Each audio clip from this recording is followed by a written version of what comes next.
Usap-usapan ngayon ang pagkakaroon ng umanong hidwaan sa loob ng coaching staff ng SMB. Pinakamasaklap, nag-come up daw si Ross sa isang retirement. 39 na po si Ross at considerable din naman kung magre-retiro na siya.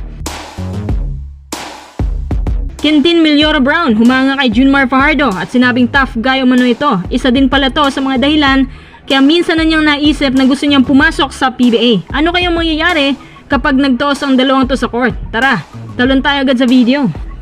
Nung mga nakaraang weeks, pumutok ang balita galing kay Snow Badwa na nagkaroon ng hindi pagkakaunawaan sa loob ng coaching staff, partikular na kay Chris Ross. At doon din ito nagsimula nung nakabalik na si Coach Leo Austria sa pwesto ulit bilang head coach.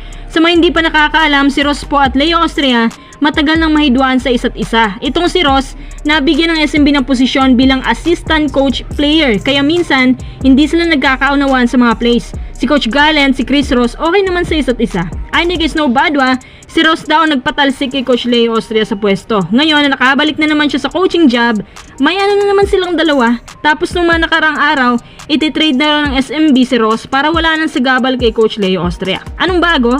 Si Ross magre-retiro na lang daw talaga. Tingnan natin. Si Ross, 39 na. Totoo din na nag-slow down na siya. Kung tutusin, hindi naman ganito ang totoong performances ni Ross. Kaso, parang hindi lang talaga siya ginaganahan. Parang ayaw niya sa system ni Coach Leo. Ayaw niya yung mga game plan nito. Si Ross may maraming titles na yan under Coach Leo. Isa kay Coach Gallant. Si Ross wala nang dapat patunayan. Sa loob ng maraming taon since nung nabuo ang Det 5, hindi rin makukuha ng SMB titles kung hindi sa tulong ng defensive abilities ni Ross. And of course, maasahan din niya sa clutch baskets. Ibahin mo din ang kakayahan ng Det 5 sa roster ng SMB ngayon. Ang layo, sobrang layo talaga. Isa si Ross sa mga galit na nabuwag ang Det 5. Ngayon, at si Coach Leo umano ang may kagagawan. Kung si Ross wala nang gana sa kanila, parang pa-assist nilang ginagawa niya. Well, mas mainam kung magre-retire na lang. Pero lilinawin lang natin hindi pa po ito sigurado. Kung may mga rumors na umano magre-retiro siya, siguro bunga lang ito ng mga hindi pagkakaunawaan. Ay nako, imbes na sunod-sunod na yung talo, meron pang mga ganitong issue sa loob. Tsaka nanibago ako sa SMB ngayon, sunod-sunod yung talo nila, hindi magandang posisyon nila sa standings. Pero sabi ni Coach Leo, hindi naman daw siya naalarma. Malaki pa rin daw ang pag-asa na makapasok sa playoffs dahil nag-iiba daw ang SMB tuwing playoffs. Ayos yan Maayos pa rin naman ang SMB, sabi ni Coach Leo. Well, anong masasabi niyo dito kay Chris Ross? Dapat na ba siyang magretiro?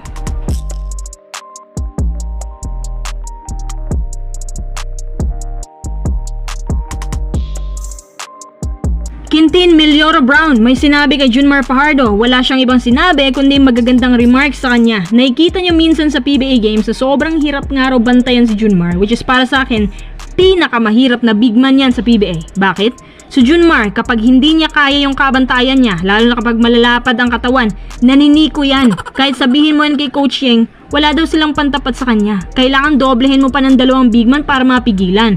Kung ang mga big man sa professional na liga, hirap nga kay Abay, ano pa kaya ito si Quintin? Tsaka si Quintin maraming bigas pang kakainin niya, especially pagdating sa power play.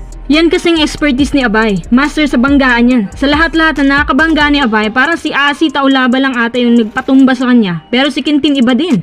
Kahit payat na big man, may shooting naman tsaka mabilis. Kung papasok si Quintin sa PBA, kailangan niya talagang masanay sa mga physicalities dyan na hindi niya naranasan sa UAAP. Pero syempre, pabor pa din kapag may shooting ang isang big man. Si Quintin, nagiging Porzingis dito, modern big man. Base sa interview ni Quintin, naging options din niyang PBA at gusto din niyang masubukan na makaharap si Abay. Tsaka eligible po siya sa Gilas. Magandang addition si Quintin sa frontcourt natin. Siya ang number 1 option ng mga tao na isama sa lineup na gagawin pang backup sa ating main Gilas team.